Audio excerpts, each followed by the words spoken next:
Inatasan ni Pangulong Bongbong Marcos ang masusing investigasyon sa kaso ng mga nawawalan sa bungero para panagutin ang nasa likod ng di umano'y pagdukot at pagpatay sa kanila.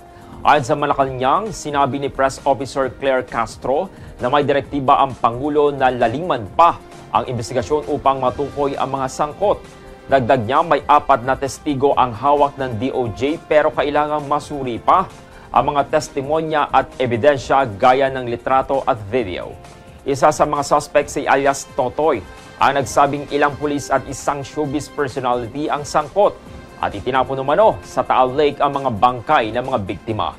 Inihayag naman ng DOJ na may halos 20 katao kabilang ng ilang opisyal ng gobyerno ang posibleng sangkot sa krimen at nagpapatakbo umano ng bilyong pisong sabong operations sa estilo ng korporasyon.